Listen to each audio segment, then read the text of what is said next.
Channel 5 cinema மக்களுக்கு வணக்கம். நான் உங்கள் நிரஞ்சன். சினிமா கதை போங்க நிறைய விஷயம் பேசிட்டு வரோம். வாரம் ரிலீஸ் ஆகிற படங்களை பற்றி பேசுகிறோம். பாக்ஸ் ஆஃபீஸ் எல்லாமே பேசிகிட்டு இருக்கோம். இப்போ ட்ரெண்டிங்கில் இருக்கக்கூடிய ஒரு விஷயம் Bigg Boss season 9 Vijay Sethupathi அவர்களுடைய தொகுப்பாளராக வந்து பண்ணிகிட்டு இருக்காரு. நல்லா போயிட்டுருக்கு. ஒரு இப்போதைக்கு ட்ரெண்டிங் இவங்க தான். எனக்கு இந்த பிக் பாஸ் வந்து ஒரு 3 விஷயங்கள் தான். கண்டஸ்டன்ஸ், அதுக்கப்புறம் ஆங்கர், அதுக்கப்புறம் ஹைப். இதை பற்றி தான் நம்ம பேச போகிறோம். முதல்ல வந்து கண்டஸ்டன்ஸ் பற்றி பார்த்துடலாம். எல்லாரும் எங்கேருந்து இவங்களை பிடிச்சிங்க அப்படின்னு தான் கமெண்ட்ஸ் இன்னி வரைக்கும் வந்துட்டு இருக்கு. ஒரு 5 நாள் கிட்ட நான் பார்த்துருந்தேன். இவங்க எங்கேருந்து வந்தாங்க, இவங்க எப்படி உள்ளே வந்தாங்க, இதெல்லாம் தாண்டி இவங்களுடைய ரியாக்ஷன்ஸ்லாம் பார்க்கும்போது ஒரு 50 நாள் கடந்து பிக் பாஸ் பார்த்தா எப்படி இருக்குமோ அந்த மாதிரி இப்போ இருக்குது. 2வது நாள் 3வது நாள் பார்க்கும்போது என்னம்மா அப்படின்னு கேட்டாலே என்னை பார்த்து எப்படி நீ கேட்கலாம் அப்படின்னு சண்டைக்கு வராங்க. சும்மாரு அப்படின்னா என்னை பார்த்து நீ எப்படி சொல்லலாம் அப்படின்னு பேசுகிறாங்க. ஓகே, ஒரு வெயிட் இருக்குது, இது நாங்கள் 4 பசங்க சேர்ந்து தூக்கிடலாம் அப்படின்னு ஒருத்தர் சொல்கிறாரு. அது எப்படி எங்களுக்கு தூக்க தெரியாதுன்னு நினைக்கிறீங்களா? நீங்கள் பெண்கள்லாம் வந்து அவ்வளோ பலவீனமான நினைக்கிறீங்களா அப்படின்னு அங்கே ஒரு ஃபெமினிசம் வந்து கிளம்புது. இது என்ன அப்படின்னு தெரில. ஏன்னா இதுக்கு முன்னாடி சீசன்லாம் வந்து இந்த மாதிரி கிடையாது.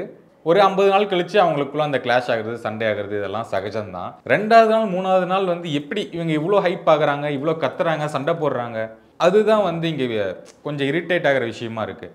இல்லை அப்படின்னா நார்மலாக ஒரு பொண்ணு வந்து பேச வருது, விஜய் பார்வதி அவங்க இருக்காங்க, அவங்க வந்து வேணுன்ட்டே ஒரு நீ வேணா சண்டைக்கு வா அப்படின்னு இழுக்கிறாங்க.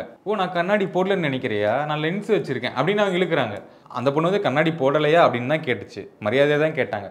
மேபி கேமரா இருக்குது, கேமராக்காக நம்ம பண்ணணும், இதுக்காக தான் விளையாடுறோம் அப்படிங்கிறதே மைண்டில் வச்சுட்டு நம்ம இந்த ப்ரொமோவில் வந்துடணும், சண்டை போட்டால் தான் ப்ரொமோவில் வருவோம், இல்லை சண்டை போட்டால் நம்மளை ஒரு கெத்தான பர்சன் நினைப்பாங்க, அதுக்கப்புறம் யாரும் நம்மளை சீண்ட மாட்டாங்க, அந்த ஒரு கான்செப்ட்லேயே இவங்க போகிறாங்களே தவிர இந்த என்டர்டெயின்மெண்ட், அந்த ஸ்கில்ஸை காட்டுறது.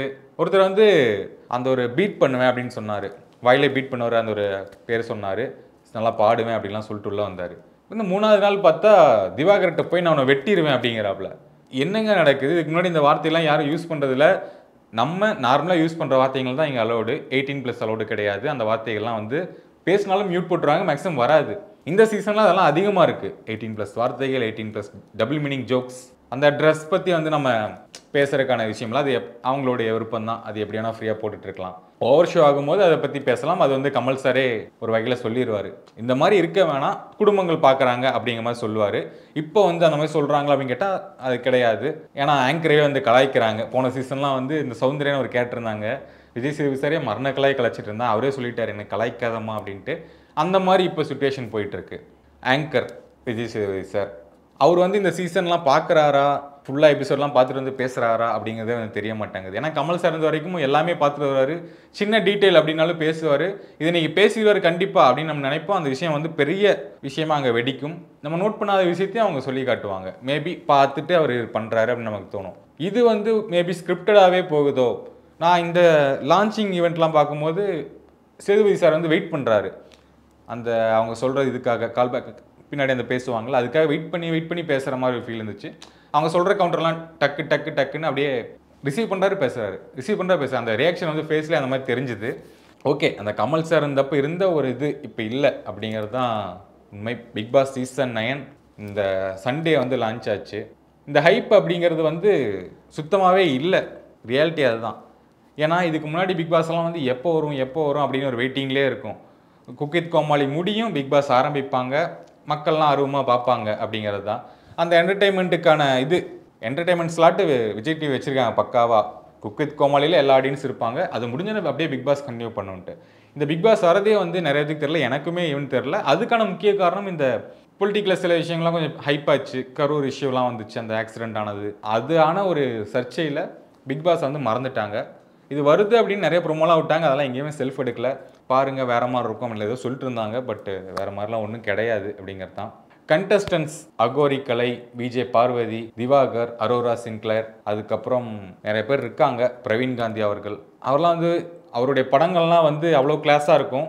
ஒரு படம் தான் வந்து ஃபெயிலியர் நினைக்கிறேன், இது எல்லா படமே வந்து அவ்வளோ கிளாஸாக இருக்கும். உள்ளே வந்து அந்த படத்தினுடைய அனுபவங்கள்லாம் சொல்லி அந்த ஸ்டார்டிங்லேயே அவர் ஒரு டேரக்டர் அப்படின்னு காட்டுறதை விட்டுட்டு ஒரு பொண்ணுகிட்ட போய் சொல்லிட்டு இருக்காரு, நம்ம 2 பேரும் லவ் பண்ணலாம், இந்த ஷோ வந்து டிஆர்பி பிச்சுக்கும், அது நான் உன்னை லவ் பண்ண மாட்டேன், நீ தான் நான் லவ் பண்ணணும், விரட்டி வெறித்தனமாக லவ் பண்ணணும், ஏன்னா நான் ஒரு டைரக்டர், இது எனக்கு தெரியும் அப்படிங்கிறாரு. சார் நீங்கள் பட்ட கஷ்டங்கள், இந்த சினிமா இப்படி இருக்குது, இப்போ கரண்ட்டில் இப்படி இருக்குது. அவரே சொன்னார், ஒரு படம் நடிச்சு தான் நான் தோத்துட்டேன், நடிப்பில் இறங்கி நான் தோத்துட்டேன், இயக்குனராக நான் ஜெயிச்சிருப்பேன்னாரு. அந்த விஷயத்தை கன்வே பண்ணுறதை விட்டுட்டு ஒரு கிடைச்ச ஸ்பேஸில் வந்து ஒரு சின்ன பொண்ணுகிட்ட போயிட்டு நம்ம லவ் பண்ணலாம் அப்படிங்கிற கான்செப்ட் வந்து கிரியேட் பண்ணுறாங்க. இது வந்து அந்த சீசன் 3ல் வந்து கவின் கிரியேட் பண்ணார். ஒரு 3 பொண்ணுங்களை லவ் பண்ணுறேன்னு ஜாலியாக ஆரம்பித்தார். அது ஒரு வில்லங்கமாகவும் போச்சு. அந்த மாதிரி இப்போ இவர் ஆரம்பிக்கிறாரு. மக்கள் இந்த ஷோ பார்க்குறாங்களா, ஃபேமிலி ஷோவாக இருக்கா அப்படின்னா கிடையாது. 50-50 ஆயிடுச்சு. இந்த 8 சீசன் நாங்கள் பார்த்துட்டோம், 9வது சீசன் நாங்கள் பார்க்குறோம். என்ன இருக்குது அப்படிங்கிற மாதிரி ஒரு அடிஷனில் பார்க்குறாங்க அப்படின்னு தான் எடுத்துக்கணும். ஏன்னா திடீர்னு ஒரு ரீல்ஸ் வரும், செம்ம ட்ரெண்ட் ஆகும். இதை பார்க்கும்போது ஐயோ பார்க்கலையே அப்படின்னு ஒரு ஃபீல் வரும். அதுக்காகவே இங்கே பார்க்குறோம். சரி, என்ன தான் பண்ணுறாங்கன்னு பார்க்குறோம். அப்படிங்கிற நிலையில தான் பார்க்குறாங்க. என்டர்டெயின்மெண்ட்டுக்காக வரவங்கள கொஞ்சம் அந்த என்டர்டெயின்மெண்ட் இல்லாமல் ஆக்குறாங்களோ அப்படிங்கிற ஒரு ஃபீல் வந்து வருது.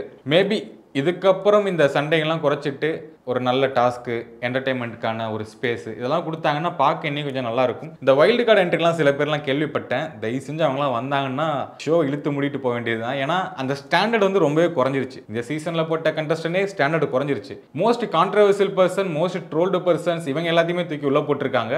அது ஒரு வகையில் டிஆர்பி தான். இருந்தாலுமே அந்த ஷோக்கான ஒரு தகுதி அப்படின்னு ஒன்று இருக்குல்ல. இது வந்து குக் வித் கோமாளியில் பண்ணுவாங்களா, சீரியல் இந்த மாதிரிலாம் பண்ணுவாங்களான்னா பண்ண மாட்டாங்க. இந்த ஷோவில் பண்ணுறாங்க. ஏன்னா முன்னாடி இருந்த ஆட்கள்லாம் வந்து ஒரு குவாலிட்டியான ஆட்களாக இருந்தாங்க. சினிமாவில் நடிக்க துடிக்கிற ஆட்கள்லாம் இங்கே வந்தாங்க. சினிமாவில் இப்போ நடிச்சுக்கிட்டு இருக்காங்க. ஈவன் இப்போ சரண்டர் படத்து மூலிமா தர்ஷன் கூட ஹீரோ ஆகிட்டார். நிறைய பேர் ஹீரோ அறிமுகமாயிருக்காங்க. அந்த மாதிரி நபர்கள் யாருமே இல்லாமல் சோஷியல் மீடியாவில் இந்த லைக்ஸ் வாங்கணும், இந்த ஃபாலோவர்ஸ் வச்சுருக்காங்க, யூடியூபர்ஸாக இருக்காங்க, இவங்களை மட்டுமே உள்ள கொண்டு வந்திருக்காங்க. அது சில வருத்தம் தான். ஷோ எப்படி போகுதுன்னு பார்ப்போம். நம்ம யாருக்கும் சப்போர்ட்டும் பண்ண முடியாது. ஏன்னா வாரத்துக்கு ஒரு டைம் அவங்களுடைய கேரக்டர் வந்து அங்கே மாறிட்டே இருக்கும், மாற்றி காட்டுவாங்க. அது வந்து நடக்கும். ஸோ நம்ம யாருக்கும் சப்போர்ட் பண்ண முடியாது. இப்போ வந்து வாட்டர்மெலன் ஸ்டார் திவார் அவர்களுக்கெல்லாம் வந்து நிறைய பேர் சப்போர்ட் பண்ணிட்டுருக்காங்க. 2 வாரத்துக்கு முன்னாடி அவங்கள போட்டு அடி நடிச்சாங்க. பயங்கரமாக ட்ரோல் பண்ணிட்டு இருந்தாங்க. அவர் இன்னொன்று ஜாதி பற்றிலாம் பேசியிருந்தார். இந்த ஜாதி அப்படி, நான் அப்படின்லாம் சொல்லிட்டு இருந்தார். அதுக்கும் போட்டு அவரை பயங்கரமாக ட்ரோல் பண்ணாங்க. இப்போ பார்த்தா திவாகரை ஏன் நீங்கள் இது பண்ணுறீங்கன்ட்டு அவருக்கு ஆதரவாக நிறைய பேர் பேசுகிறாங்க. இந்த மாதிரி வந்து அடுத்து அப்படியே சேஞ்ச் ஆகும். விஜய் பரவி தான் பெஸ்ட் அப்படின்னு சொல்லுவாங்க. அகோரி கலையரசன் தான் வின்னர்னு சொல்லுவாங்க. இது எல்லாமே நம்ம பார்க்குறதுக்கு ரெடி ஆகிக்கணும் அப்படிங்கிறது தான். பிக் பாஸ் சீசன் 9 பற்றி உங்களுடைய கருத்துக்களை வந்து கீழே கமெண்ட் பாக்ஸில் கமெண்ட் பண்ணுங்கள். நம்ம தொடர்ந்து பேசலாம். தேங்க்யூ ஃபார் வாட்சிங். நன்றி.